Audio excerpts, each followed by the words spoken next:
2 tornadoes now confirmed. That's the word tonight from the National Weather Service as East Texans continue to clean up from yesterday's severe weather.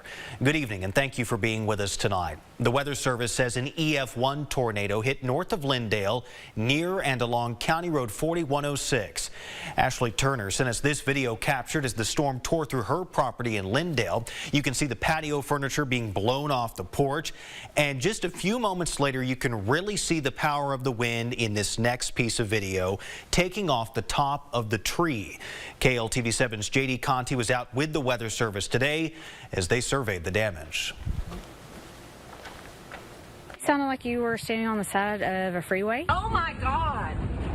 This video was taken around the corner from Sydney Worley's home, which has less of a roof than it did yesterday. At the point of realizing things were swirling around in the air, we jumped in the truck and just thought hopefully we can get to safety. They're one of several farms and homes in the area with damage. That's why Chris Nuttall with the National Weather Service is here. Those trees, whatever it is, that will give us a estimate of wind speed, and then that translates into what the rating of the tornado is. At this point, he's already decided this was a tornado. It was given a preliminary rating of EF1 with max winds of 100 miles an hour. Now, using yesterday's radar and damage reports, he's going step by step to track the storm. And I'm kind of matching that up with radar to try to help me locate where the track is today and try to find all the damage. This area did not get a tornado warning. Kilgore did get one as the storm stretched east and grew stronger. Nuttall says the storm developed very quickly. Very difficult to see on radar. They were very, very weak.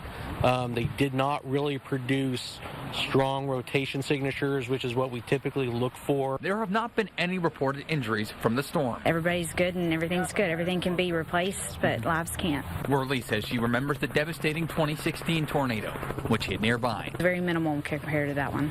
And KLTV7's JD Conti joins us live tonight from Lindale. JD, it's been a very windy day. Has that affected the cleanup efforts?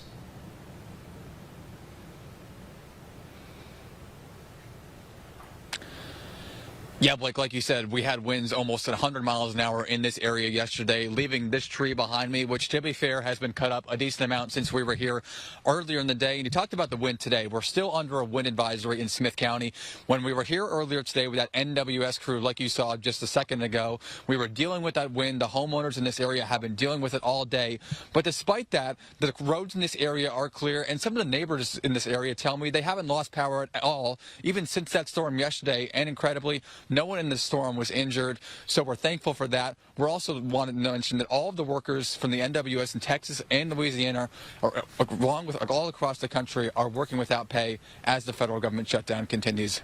Live in Lindale, I'm JD Conti, KLTV 7 News. All right, JD Conti, our thanks to you.